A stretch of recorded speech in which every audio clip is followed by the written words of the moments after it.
Welcome to the Snotboogie Funtime Smile Hour. My name's Eric Navarro, and I'm here with me, as always, is Mike Moran. How is it going, Mike? Pretty good. How about you? I'm okay. I'm really excited to get into episodes 8 and 9 of The Wire. I know every week we tend to promise 2 episodes, and then it only ends up being one as we get off on tangents about I don't even know, our suburban lives. Well, you live in a beautiful part of Baltimore. Is that correct? No. I I live in meant beautiful. Baltimore, but not a beautiful part. Yeah. That's Okay. it's a half truth. Did you ever live in like the suburbs, or are you always a city boy? Oh no, I totally grew up I grew up in Harrisonburg, Virginia, which is a total Walmart town.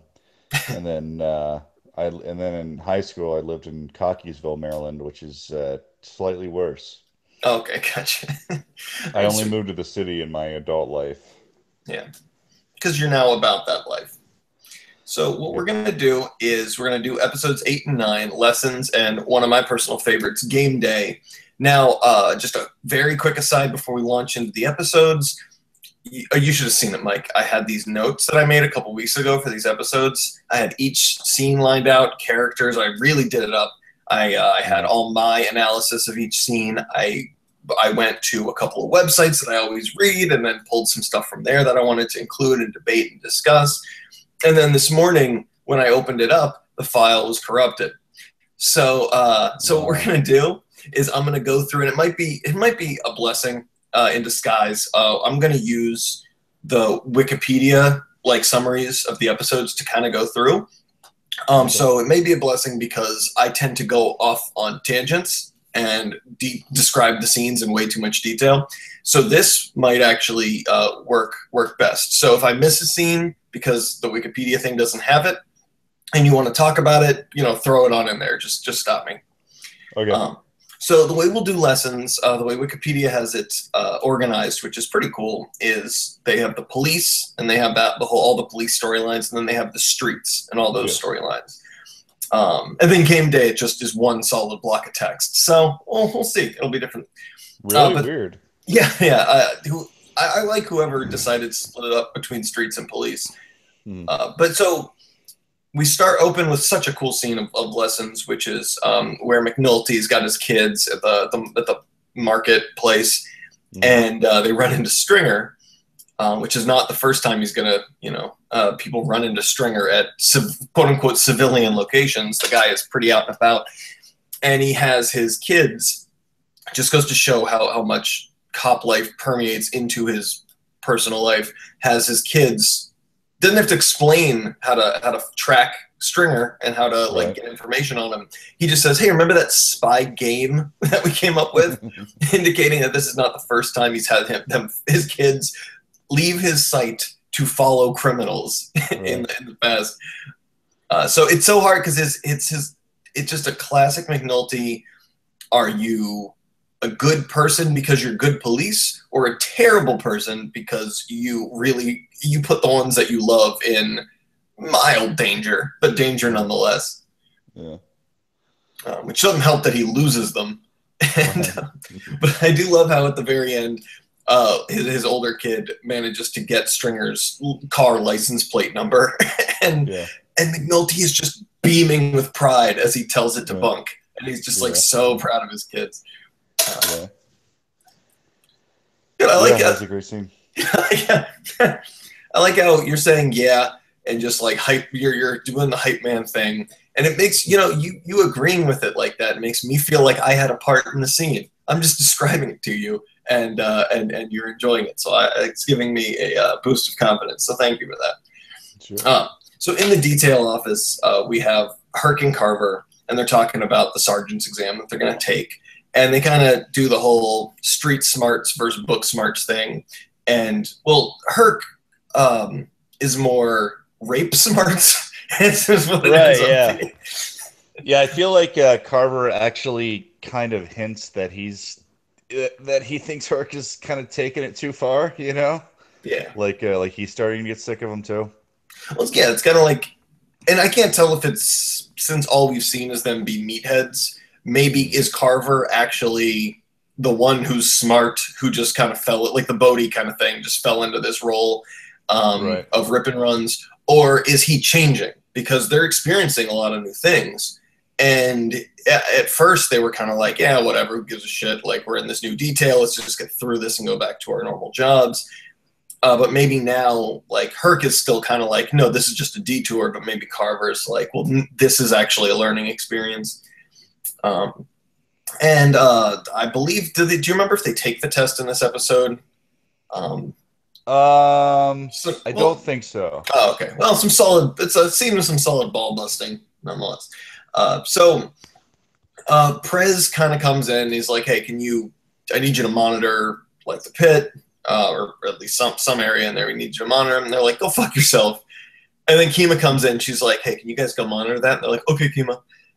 So it just shows that, I don't know. It's like she's earned that respect because she's one of them, and Prez really isn't. Even though they're asking, neither of them outrank Herc and Carver, but it's just that interdepartmental respect thing from one who they consider a true cop versus Prez, who's just riding a desk. Yeah. He can't seem to not shoot stuff. He shot his car. He shot his wall. That's God, I can't wait as we go into this, as Prez starts to change, because I mean he is a little bit on now, but he's just such a good character. All right, anyway. So Ashley Larry gets pulled over. I guess his name is Damian Price. But Ashley Larry, we all know Donnell Rollins as Ashley Larry, gets pulled over, and as we know, he's the senator's aide, and he's got, buckets full of cash. Now, what was your initial thought on that? I mean, if you can recall, or if you took the time, what was your initial thought? Like, where did you think the money came from? He's coming out of the projects, or no, sorry. I think it's pretty obvious. He's coming out of the projects with a shit ton of cash. Obviously, there's some kind of thing going on. What did you think that money was for? I mean, I think I put it together pretty quickly that he's, there's some sort of political corruption going on. You're smarter than me. I was like, he's got something on the side. Well, yeah, I don't know. I think, yeah, that's when I started to think, there's some sort of political link with the drug dealers. Which is why I love how that opening that we talked about in the first episode, the quote from I think it was from David Simon, where he said the show was about institutions and how they impact everyday life. And it's not like it normally you'd expect a show to do that from the top down. Mm-hmm. And at the very bottom of the rung, the everyday life aspect, you'd kind of only expect those characters to be almost like nameless. They're just like, you see what people are doing at the top, and then every once in a while they'll cut to a scene of people in the projects and be like, oh, that's leading to that. But this is all this whole show is you see every character is every rung of that power level is represented, which is really cool to kind of see how it all trickles down. And as we go on more season after season, you get higher and higher up on that ladder, and it's like worlds just start opening up. This really is world building. This is Lord of the Rings. This is Game of Thrones. This is So let's see. Okay, so Daniels is talking to Burrell, his boss, and Burrell's like, "You got to give the money back. We don't want to touch where this comes from." It's basically the whole we want to take the drugs down, but don't follow the money. And This is a line that you'll hear a bunch of time throughout the show. It's something along the lines of it's like if you follow the drugs, you find drug dealers. If you follow the money, you don't know what you find. Right. Which is the quote, but I think that's not as accurate as portrayed. I think it's if you follow the money, you will find the politicians. You will find the people in power. Because money leads to those things. It's not you don't know what you'll find. You know what you'll find, and you don't want to find it. And Daniels tells his wife... Oh, sorry, go on. No, it's just are there really... It's weird, to think that all this money comes from junkies, Where are they getting it from? Yeah, are there that many junkies with that much money, I realize there's a lot of money to be made, but is it really, are junkies really, providing, politicians with, stacks and stacks of think about thousands of dollars? think about it like this. It's an untaxed, unregulated market where the cost of the product is not anywhere near the cost, like, what is it? The retail cost is a lot higher than the factory cost. Right. So like you have all this overhead and you're not taxed, which is all of a sudden like up to a third of your profits. It's just completely unregulated. And when you're the only game in town and your town is built on drug dealing, then that's an insane amount of money. And even if it's only in the lower millions, because huge businesses with franchises all over the place bring in up to billions of dollars, but then oftentimes hundreds of millions.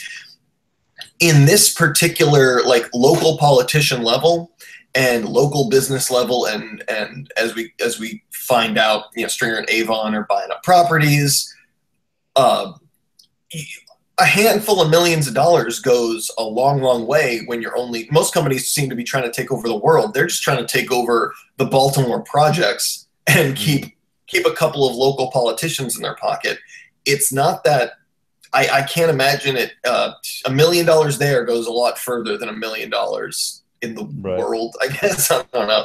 But are they suggesting then that there's only like 2 or 3 heads of the drug trade in the entire city? Like pretty much. We end up further seasons down the line when we start to meet a lot more. I mean, we meet Prop Joe a good bit in these couple episodes, and he's the East Side guy.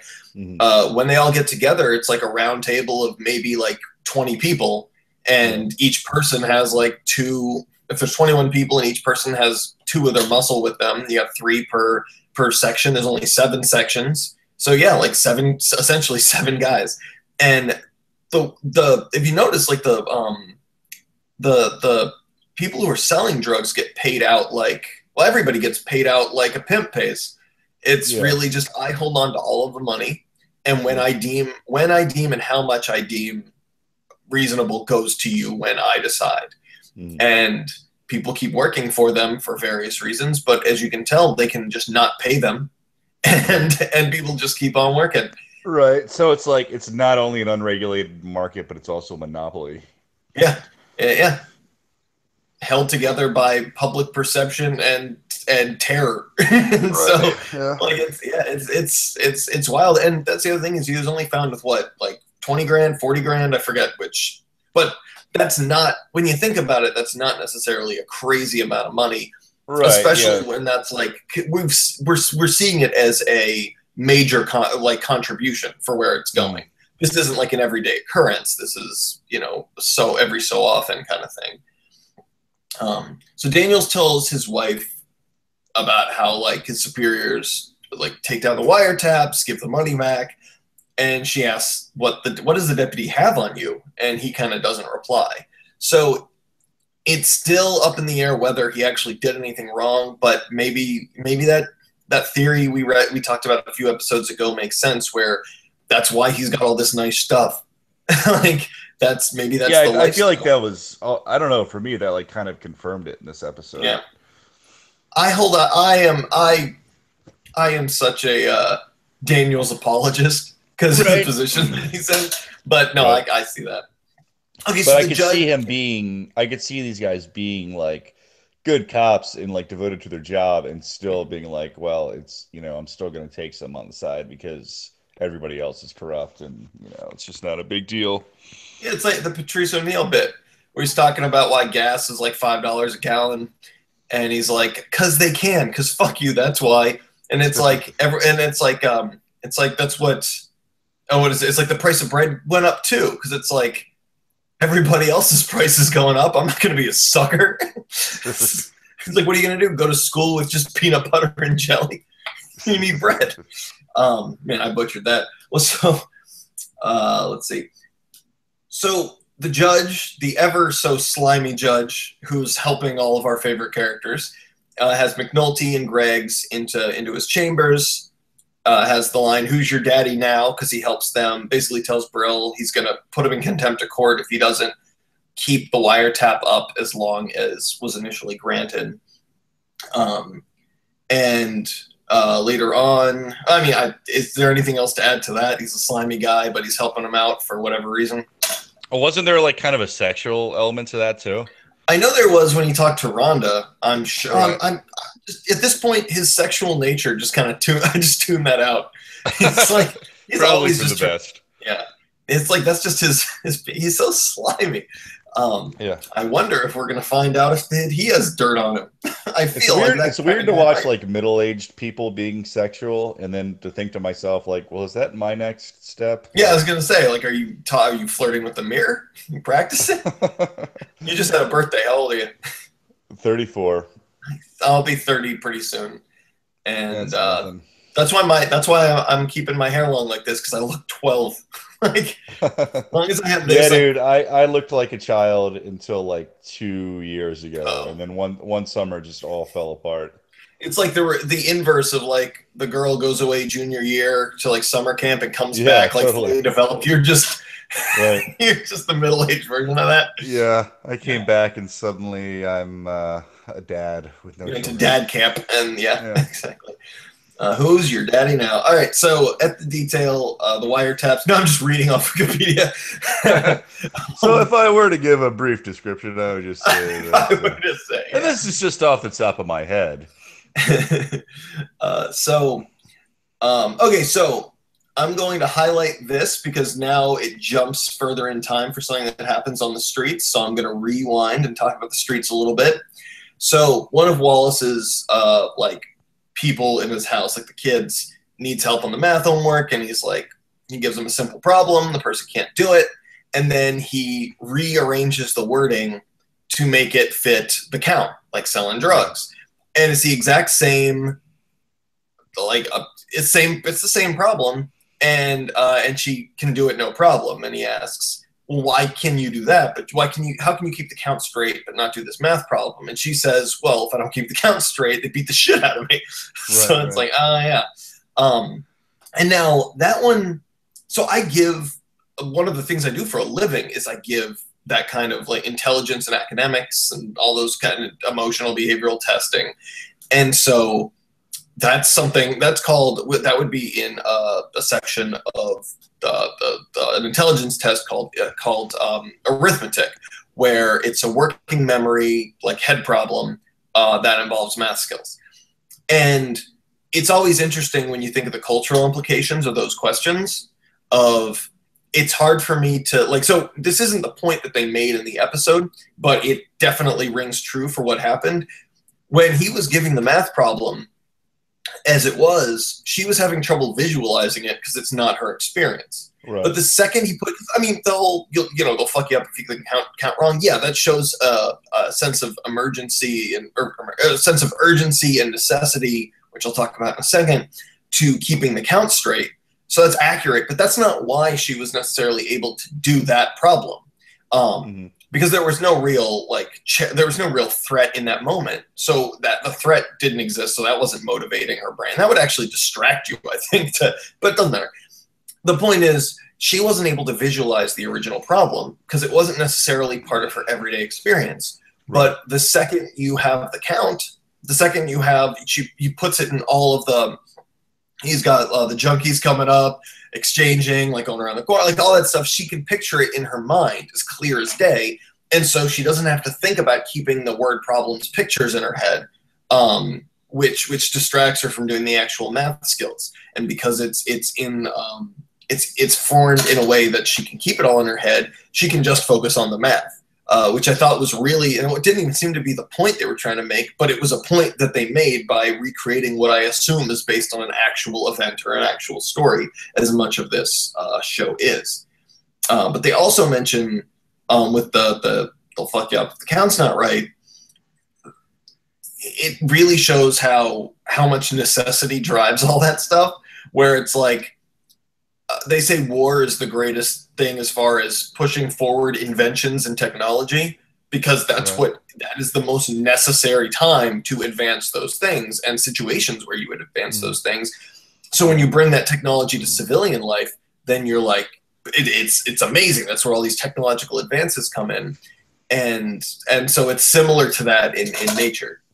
Yeah, people kind of think the recession was also the catalyst for, a big leap forward in technology that kind of resulted in the iPhone Hmm, and that's a lot pretty of cool. automation. Yeah. Well, so all right, so we go into let's see, where are we at? Oh, so then Wallace. Oh no. So Poot shows up. Oh, so we're this is where we know Wallace is using, right?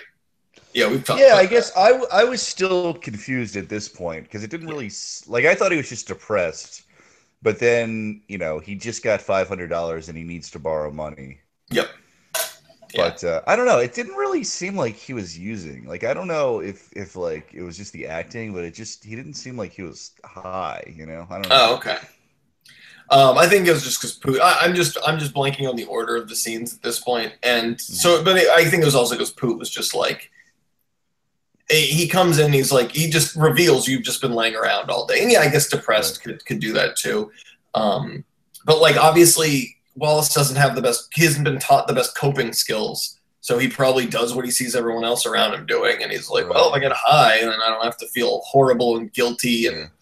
Um, and Yeah, so that that scene has been making it hard for me to lie around when I like it because I get really depressed this time of year. But like within a why are few you getting months, depressed this time of year? When because summer of the meets turn. fall? I Yeah, am. just like the change of seasons, and then just yeah. I mean, I think it's basically the change in seasons and the fact that I'm 900 years old. Doesn't 900. help, You but should be proud of yourself. Give yourself a break. 900? yeah. All right, so Uh, the things you've seen, I don't know how you lived through all those wars or well, lived to 900. Um, the soldier, okay, so Barksdale soldiers, Weebay, Stinkum, and Savino go and torch Omar's van and raid his apartment while Omar watches across the street with a lady he gave drugs to earlier in the season. Um, and then later they grab D'Angelo and have a hearty meal. I think they call it a beef run or something like yeah. that. Beef run. Uh, that sounds delicious. So they talk to him, and D'Angelo's like, I guess because what is it? Stinkum's about to get a promotion once they kills this guy. Scar, I think is his name, or Right. It seems a Mufasa. What little was it? too. No, just It's Scar. Okay. if it's if killing a guy is like part of your promotion, like you might not want to celebrate just yet. That's like a pretty important piece of the Well, like that's you're I like, think oh, I pretty much got it in the bag. All we have to do is murder a guy, and then we're there's good. an elusive drug dealer.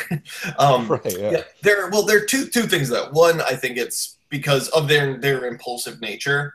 They're just like I guess not even nature. They're impulsive nurture because they've kind of learned to just like you're a soldier. You just do this.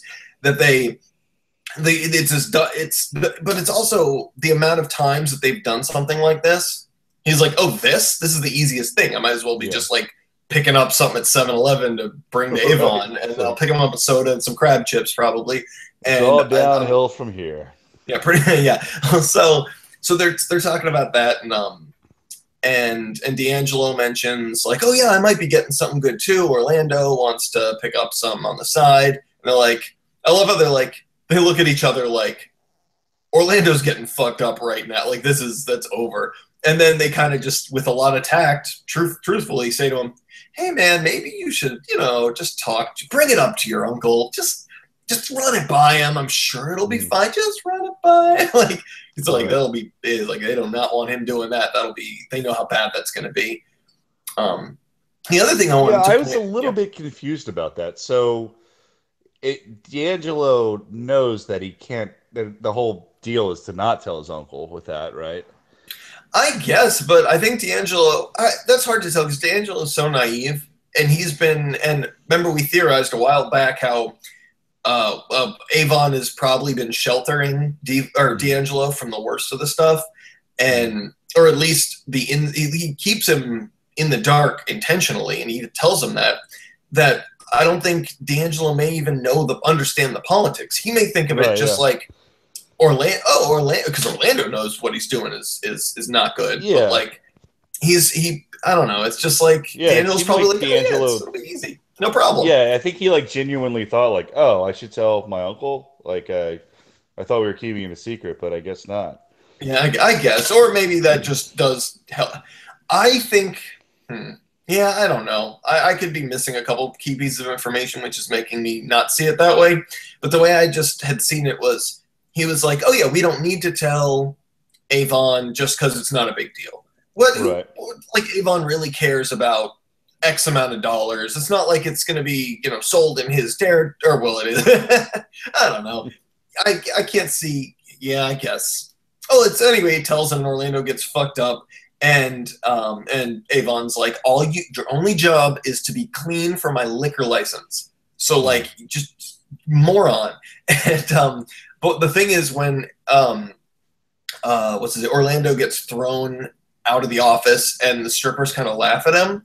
It really is telling of they know who the boss is. They know Orlando is just some like dummy. Like, so it really is just, nothing is a secret. Even though that door is closed, everyone knows what's going on. Like, nobody's, it's just so commonplace, and nothing's a secret. They even know that Orlando isn't like, you'd think he would be a higher up. No, he's just some dummy with a clean record. Right. God, so stupid. Like, I hate it when, like, I felt so I guess in tune with Avon in that scene where I was like, you have a good thing going, you moron. Like, don't fuck it up and overreach. All right, so there's the party, which further shows, and this is something I want to talk about, like, just as how they're describing the killing of Scar, and how they were like, now I'm just picturing them as like cartoon hyenas plotting to kill in a giant hollowed out elephant carcass. Well, so like they have to detach themselves from the awful shit that they do for their job so much that they're just like there's like no adrenaline or fear when they're having their casual meal, talking about how they're, oh yeah, all I got to do is kill this guy and I get my promotion. Right. It's just so day to day, and they're kind of like, where was it? Okay, hold on, I took a note on this. So like, this came specifically from the wireblog.org or .net, whichever it is, or .com. I don't want to make them out to be less than they are. They were equating eBay not caring how hot the hot sauce was with the need to dissociate yourself from the drug game just in order to live with yourself. And it's like, we're watching them as like stone cold killers, but really they're just doing a job. They're soldiers, as they describe themselves. They're soldiers at war. This is just a war that just never ends.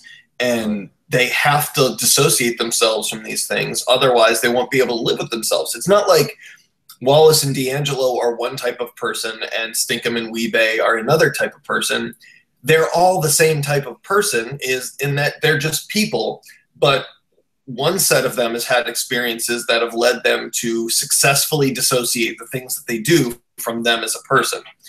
Mm-hmm. Now, that theory is good, and I agree with it. The party scene makes it seem like a little bit different because of their lack of care for the woman who ODs. Yeah. And they're like, well, we all just banged her, and so we don't give a shit. We're just annoyed that she did all the coke or whatever it was. Right.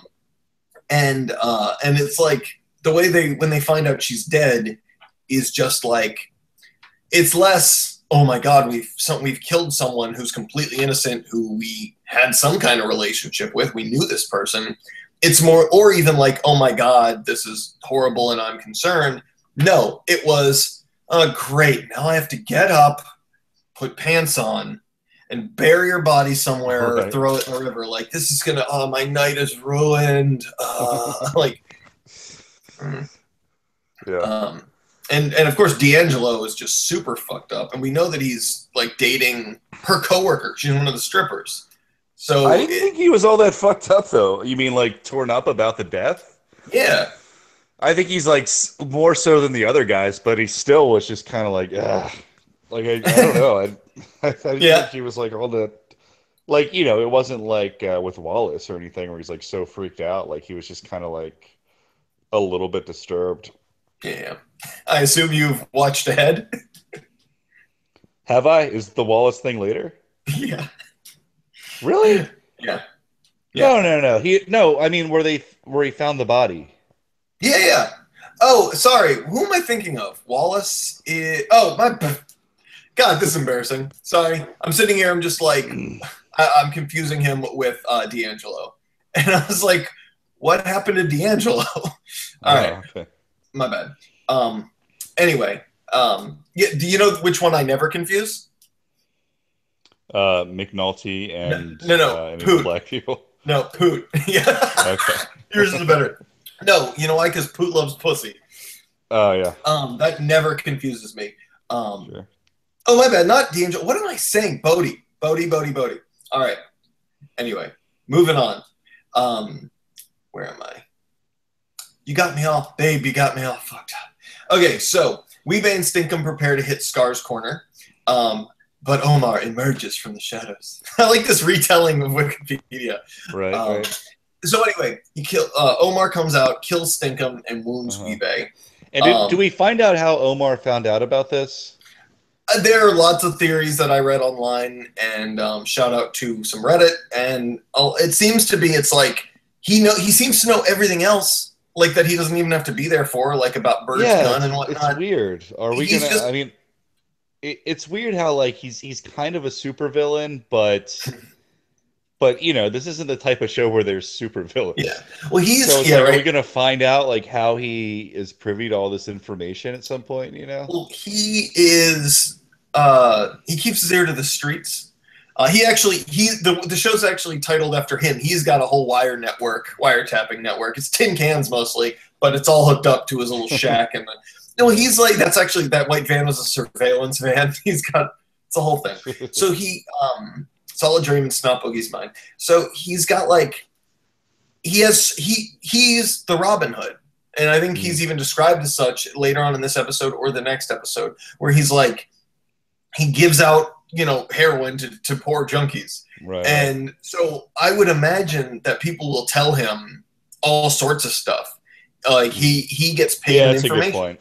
I don't know if you ever saw Hunger Games, but there was a character who got paid in information, and he seemed to know every last little thing that was going on.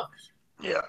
No, it does. It does kind of suck though that like at first I kind of wanted to think that part of his motivation was that he like hates drug addiction. That's why he like feels okay with robbing drug dealers. But obviously that's not the case if he's paying people with heroin. Yeah, that's fair. Well, also as we find out with his meeting with Prop Joe, he's not exactly just Robin Hood. But so the theories were really just like he has such an ear to the streets. People tell him things, and the theory, one of the theories I read was about how like either he knows how the game works so much that he knows that at this point someone would be going after Scar. So maybe he just knows that to watch out for where Scar is. And maybe he knows Scar. Maybe he robs Scar, and that's why he always follows him around so he knows where he haunts. Because it's hard for it was hard for Avon and Stringer to track Scar down. So it's like maybe Omar is much more capable than them in that way because he's just one entity, and all he worries about is tracking drug dealers. That's like his life. Avon and Stringer have a business to run. This is just something extra that they have to do or have to deal with. So here's a theory I read on the Wire blog that I thought was really cool. It's extremely far-fetched, I think. But so check it out. Okay, so the idea is the overall thing is that Omar, he is using the police in a very specific way. So there are questions of why does Omar not just kill Weebay as well? Because if you look, Weebay not only probably wouldn't have gotten away unless Omar had made it clear that he was there, like he yells out or something. Right. And he wants them to see him, and he speaks a lot at Weebay and doesn't come after Weebay even though he's been shot. Like it's very much like, I'm killing your friend, you go run and tell the others what I did. Like, and so it's like, well, why? Like, so what would the motivation be behind that? Like, it probably would have been Omar anyway, or if we remember, somebody else thought it was Scar who did it at first. So, like, Omar clearly doesn't just want to kill them and like just deplete Avon's numbers. There's something more. And so here's the theory, is that Omar wants the police to be involved in this. He wants to use the police for information just like they want to use him for information. So the theory is, so let's say he misses Weebay intentionally, knowing he's going to go tell Avon. Then it's probably going to come up on the wire that he knows for a fact is being monitored by the police. So whatever they say about Omar, he knows the police are going to hear. But Omar isn't going to have to say it to the police. He could, but he doesn't want to because he wants to keep he doesn't want them to be suspicious, maybe. So, comes up on the wire, and then the detectives are going to try to get in contact with him, which is exactly what they do.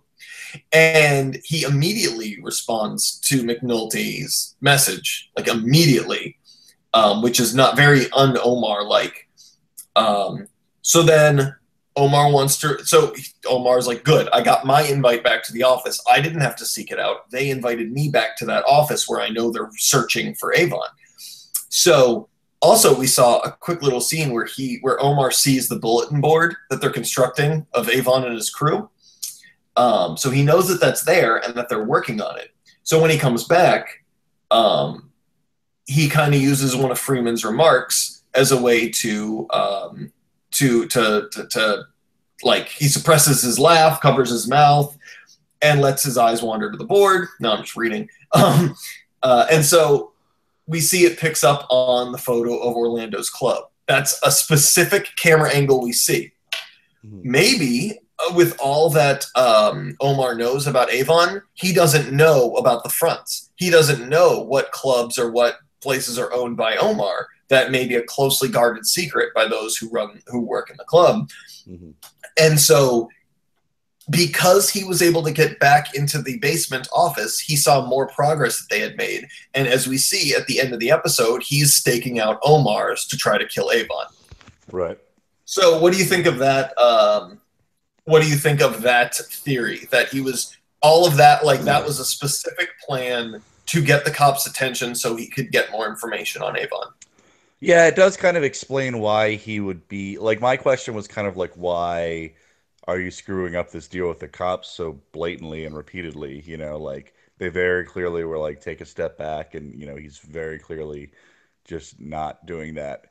So that kind of makes sense. I definitely didn't think about that. That's like way too, you know, I would need way less ADD to have figured that out myself. Dude, I love that the fact that the show really does not.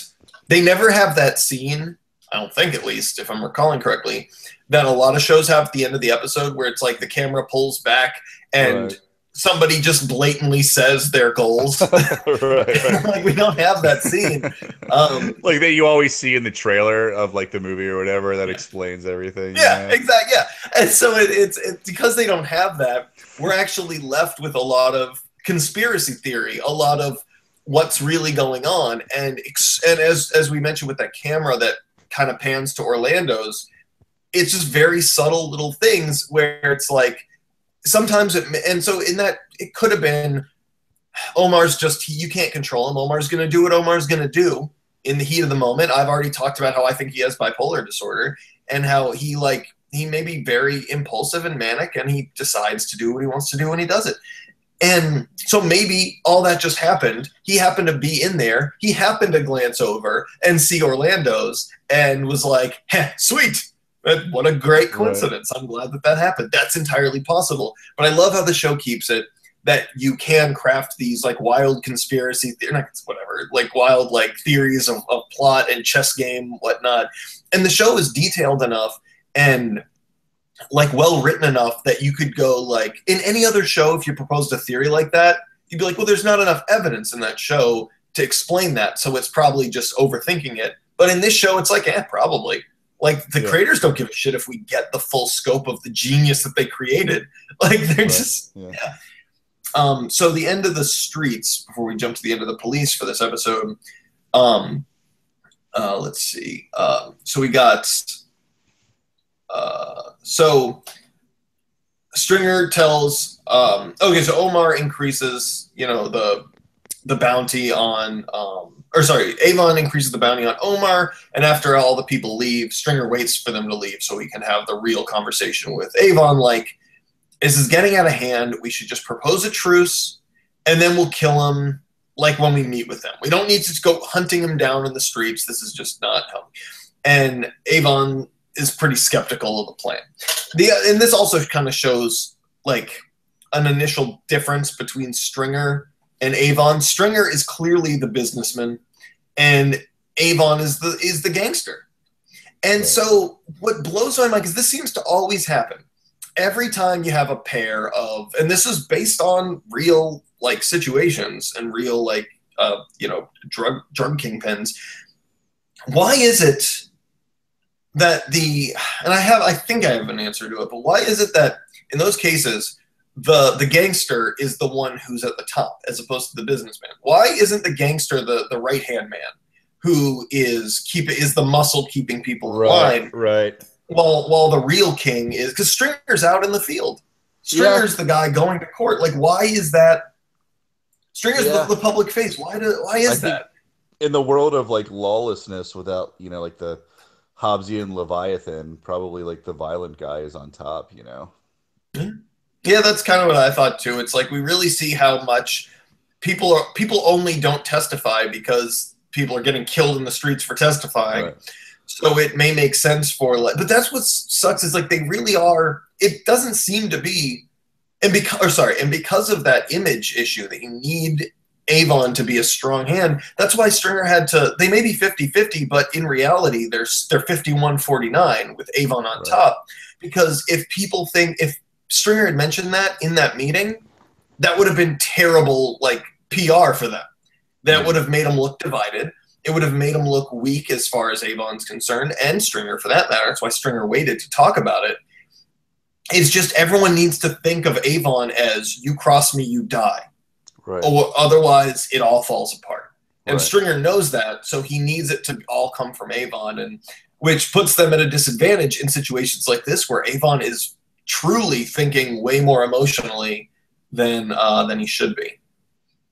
And I also liked how this is a classic Omar line that, like, was a huge fan favorite. That you come at the king, you best not miss.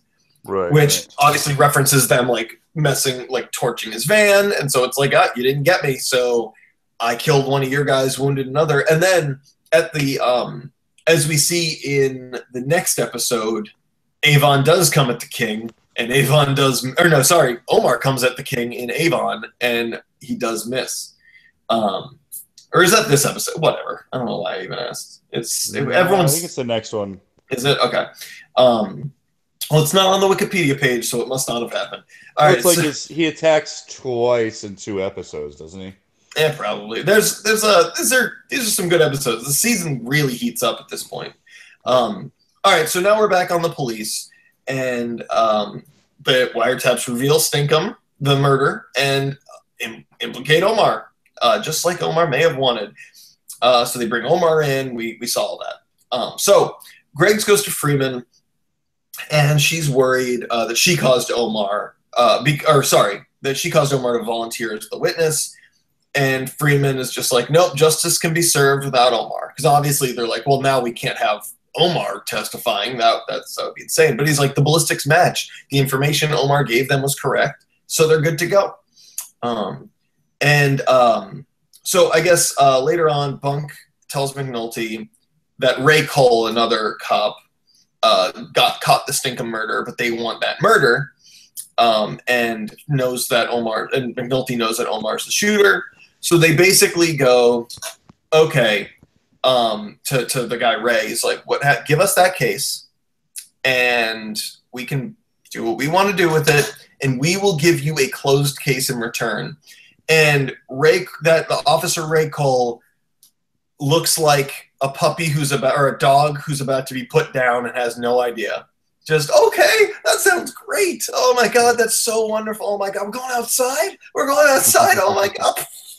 They're not giving him a closed case, and they know it, and they're so, like, I mean, they're good guys, like, but they're clearly just like, they're like, we have to do it. I'm really sorry, but like, and it's just so it's like they're sad for him because they're like, you poor bastard, you don't even know what's about to happen. Like, you are just getting screwed. And after that, so they go to the bar. Classic. Classic Bunk and McNulty. And they're both bummed as shit about having to lie to him because they don't want to screw over another cop. They know how bad what they did is. So they go out drinking.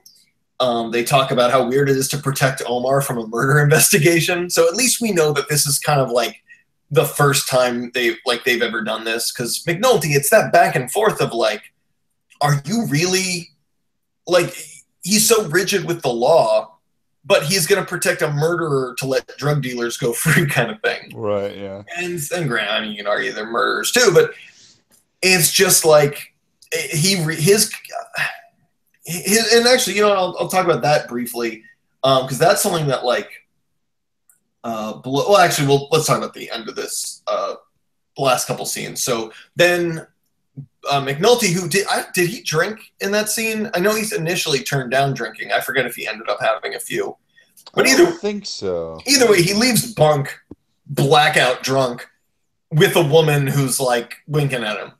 And later on gets the call from the woman, picks up Bunk, who's decided to burn all his clothes. Yeah, that was awesome. Which is so funny because right after I watched this episode, rewatched it last night, rewatched both episodes, and then it shows how terrible my memory is. Right after that, I put on one of my many Opie and Anthony's with Patrice O'Neill on, which is my go-to when I'm falling asleep and stuff. And so I'm listening to it, and right after watching that scene, I put that one on, the Opie and Anthony, and they're discussing like the dumbest things they ever did to try not getting caught after they cheated. And there was one where Anthony Camilla's like, "Oh yeah, on the way home, I like put a bunch of like oil on my hands and like some gas," and he's like, "So I just came right in stinking of this girl I was just with this stuff," and he goes, "Oh, the goddamn truck, this fucking thing, oh, I got oil and the gas," and Patrice is laughing. He was like, "Motherfucker, you're lucky she's dumb. How would you have gotten both gas and oil on your hands? Did the truck explode?" Right. Like, they're not near each other. And he's like, "Oh, don't even come here. I just gotta go to the shower." and that's what reminded me of the Bunk thing, because it's like he has to explain how his clothes got burnt. Also, yeah. I love how he just has the cigar. Oh, classic Bunk, which is a horribly depressing thing that's happening as we're watching it, especially because Bunk is like, you're terrible for people, McNulty. Like, if I wasn't covering for you, if you didn't show me this light, which, I mean, Bunk's got to take responsibility for his own actions, but he's like, it's like, if I didn't know you, McNulty, this wouldn't be what I'm doing right now. I wouldn't be acting like you. I wouldn't be lying to police. Right. I wouldn't be putting my career on the line. I wouldn't be cheating. I wouldn't be a drunken mess. But you're bad for people, McNulty. And then he goes to sleep on McNulty's poorly made bunk beds. Oh, man. All right, sweet. So that was that episode. Now, it's just, this is one other quick thing before we jump into the next episode. So McNulty wants Avon and Stringer so bad that he's willing to help a killer like Omar and throw his career away. So my question for you and myself is he a blind follower to the greater good? Or does he need a career case, not for his career, but so he can sleep at night knowing I did good police in my life? I had a good career because I had this career case for the greater good. Or is he so entrenched in this particular case that the endless pursuit of tracking Avon and Stringer has become a big distractor from all his real world problems? I think it's important to note that if we we don't have an exact timeline of when he started investigating this case, we know it was before the first episode. Because he says he's been watching them like burn them on like 3 murder cases or 9 murders, something like that. But we don't know the timeline of his divorce, but they kind of line up. His divorce kind of lines up with when he started, or at least his separation lines up with when he started probably tracking Avon and Stringer. And this isn't something I read in a blog. This is just kind of something that I stumbled upon, like just thinking about like what is his motivation for like all of the sacrifices he's making now, as opposed to these sacrifices he could have been making any time in his career. So like, do you have an idea of what do you think about any of that? I certainly get the impression that he is one of those guys that needs to work to distract himself from himself, and if he wasn't doing that, he would probably drink himself out of it, But I don't know. It's still kind of up in the air for me. Maybe he just really, it's just one of those guys that it would be interesting if it is cool how they explain so much motivation on this show, but it would be interesting too to allow for there being no motivation for some things, because a lot of things in life we just do and we don't really know why, We don't know why we're workaholics. We don't know why we get obsessive about things. And so I don't know. I don't know exactly. Or if we find out later that there's some other past thing that happened that's motivating him to be such a workaholic. So it's He's still a holic, kind of up. that's for sure. Yeah. All right, sweet. Well, guess what? I don't believe we have enough time to do the next episode. Although I can, let's see. I'm just trying to think if there's anything. Yeah, let's give the next episode its due, and we'll just call it here. I'm gonna love when we put all these up, and it's just the episodes will be titled correctly. It'll be like, okay, this one we just talked about lessons. But like then they're gonna have to listen to the first 2 minutes of us going like, all right, we're gonna discuss. It'll just be an accidental ongoing joke. But yeah, well, thank you very much. I don't know why I keep thanking you. You're a host on this as well. God, I should stop. I'm your sidekick. No, I'm your Andy Richter. No, I don't. You're not that old. I'm your Bat girl. You are. Thank you. All right. Thank you. See, I knew eventually we would find one that we settled on. Sure. And also I knew my mouse would eventually connect so I could end this thing. All right. Well, this has been the Snotboogie Funtime Smile Hour. You can find this podcast and more at erictriestoohard.com, or on YouTube, Eric Tries Too Hard, or on Facebook, Eric Tries Too Hard, and on Twitter at Eric Tries. So Mike, give your plugs. Just find me at Mike Moran Wood on Twitter. Listen to the Digression Sessions. All of my dates are at digressionsessions.com. And look, I'll be in the Skeptical Inquirer sometime soon. I don't know. It'll probably have been sometime in the past by now. But, you can still Google it. Those things last forever. Yeah. All right. Well, I will catch you later, and we'll see you for game day. All right. Thank Peace. you. Bye.